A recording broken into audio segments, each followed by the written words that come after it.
Yo, what's going on, guys? Welcome back to Tower of God New World. In today's video, we have the updated tier list. Now, this tier list only includes SSR and SSR plus units. For some reason, they didn't put SSR units in this tier list in rare characters, which is kind of weird. So we're just going to focus on SSR and SSR plus units. Now, there are a couple changes here when it comes to each individual character.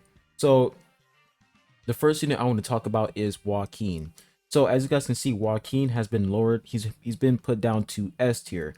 Most of the time he's always in S plus tier. But if I'm being honest, the more I use Joaquin, uh, the more he becomes a unit where he's pretty much there to, number one, distract the enemy and just deal additional damage. Compared to Vivi, Vivi is way more powerful when it comes to dealing damage, and she's way more consistent. And Joaquin, his survivability starts to fall off just a little bit in higher floors. So I will say for Joaquin, the more floors you complete, I'll say once you reach like floor 50 and then you progress and you reach floor 60, you're gonna realize that Joaquin, his damage isn't like, that's not the main focus, and you have other units who pretty much perform way better than Joaquin when it comes to dealing damage, and Vivi is a perfect example. So I will say Joaquin definitely goes down on the tier list just a little bit, but he's still a very powerful unit. But I will say his performance compared to his performance when he released, two completely different things. When he first dropped, he was an absolutely busted character because of the teleportation one shot. Like, he would really like teleport across the battlefield and one tap enemies, but he can't do that anymore. I will say when you're in low floors, he can do that, but once you reach higher floors, like let's say floor 50 and above, he won't be able to teleport around the battlefield and one-shot enemies. You're only relying on his special move, to be honest, and his basic attack. So Joaquin is in that S tier. Now, two other units we have in S tier is Zahard and Awaken Rack. Now, for Awaken Rack, I'm going to explain his position later, after I put Garam and Anaak in their own respective tier. But for Data Zahard, the reason why I put Data Zahard in S tier is because Data Zahard, he is still a very powerful warrior unit. But I'll say the main thing that's very good about Data Zahard is the fact that he's able to shred shields. That is very useful. So that's the main reason why Zahard is pretty much an S tier. Once you progress through the game more, you're gonna realize that Data Zahard is pretty much there to be a utility unit. He is there to deal passive damage. He's there to shred enemy shields, and he's literally there to be a stall tank. So that's a heart, still an amazing unit.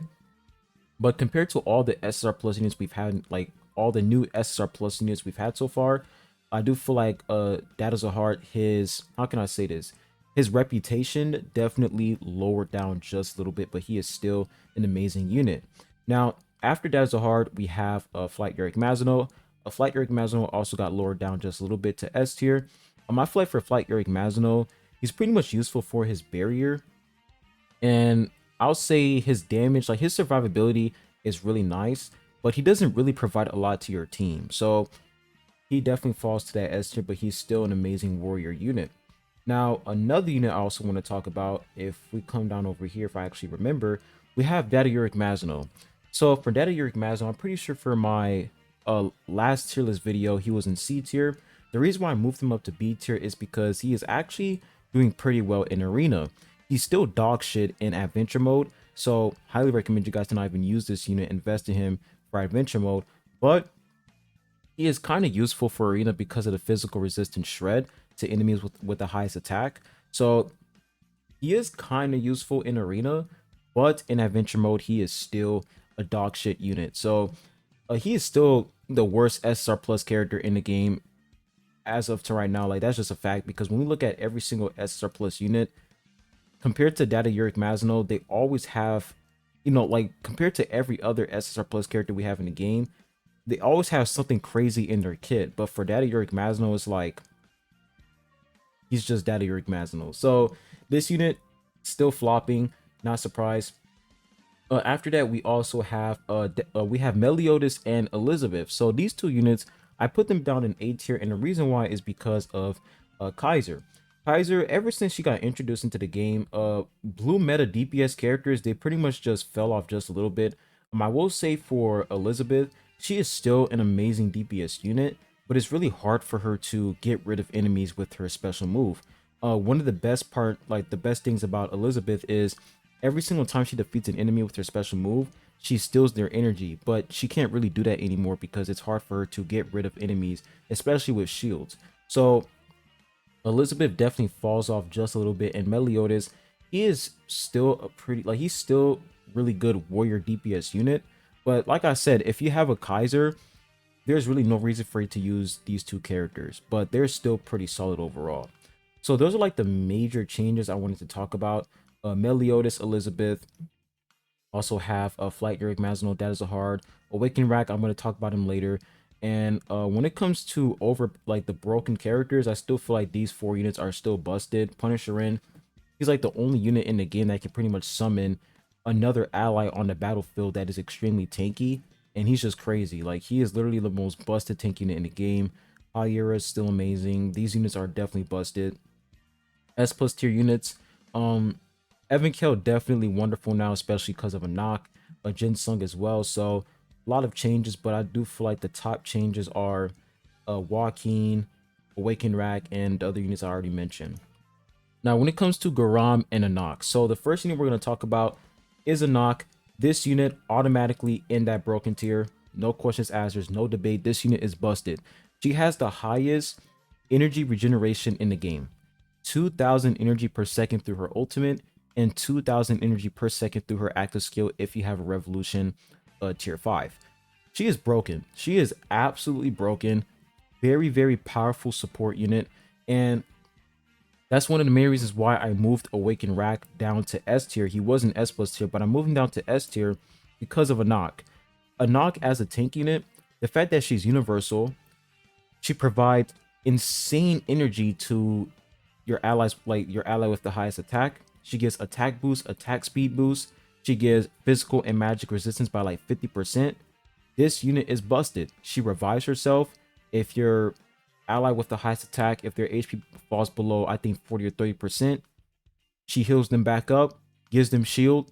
She does everything. She literally does everything as a tank unit, which is crazy. Like, the fact that they made her a tank unit, her whole kit is just pure support, but she is still a very busted unit, and her survivability is really, really great. So Anaak definitely in that broken tier. She just does everything as a support tank unit. Like, if you are looking for a unit that's pretty much going to enhance your allies, your ally with the highest attack, Anaak is that character. And pairing her up with Punisherin is so stupid, because if you guys haven't watched my insane team comp video, I recommend you guys to check that out. But using Anaak with Punisherin is so good because she is she's pretty much buffing Punisherin's attack speed, attack percentage. She's giving him a ton of energy, which allows him to constantly shred enemies' magic resistance with his ultimate. And he's also dealing insane damage because for his slot 4 and 5, you're mostly putting physical and magic resistance for Punisherin, and Anaak pretty much makes up for the fact that you're not putting crit damage and magic pierce for Punisherin. So putting physical magic resistance on Punisherin and pairing him up with Anaak is just extremely broken. So this unit, busted as hell, definitely in that broken tier. Now when we look at Garam, now for Garam, this unit is definitely going into that S plus tier.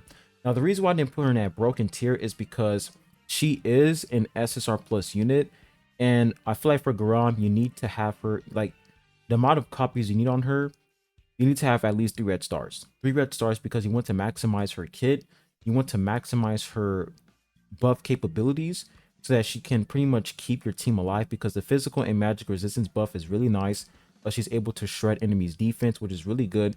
And if you have her tier 4 and 5, she can buff attack and restore energy. So she is definitely an S plus tier unit.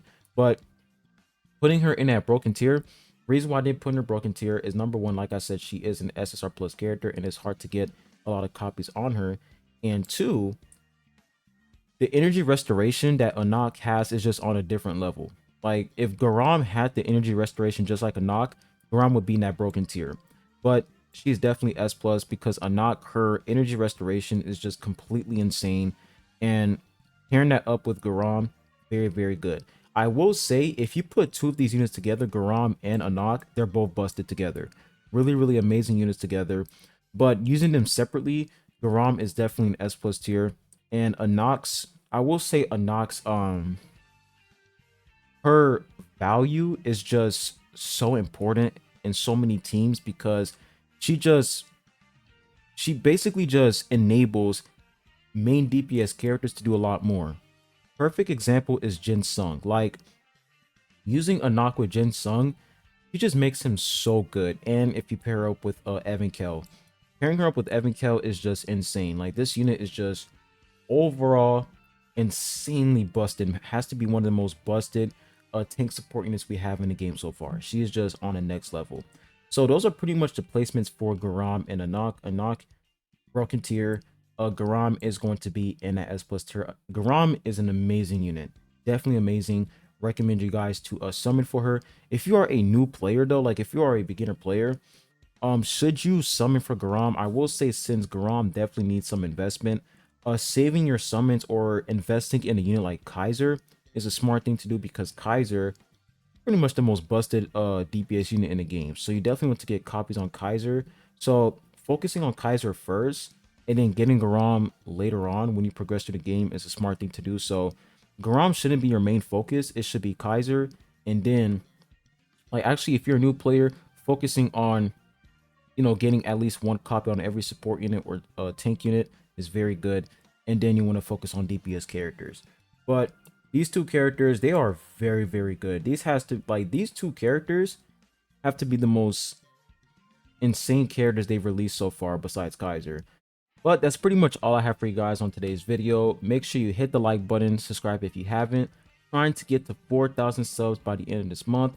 Let's do it. I know you guys can do it. And I hope you all have a good one. Peace.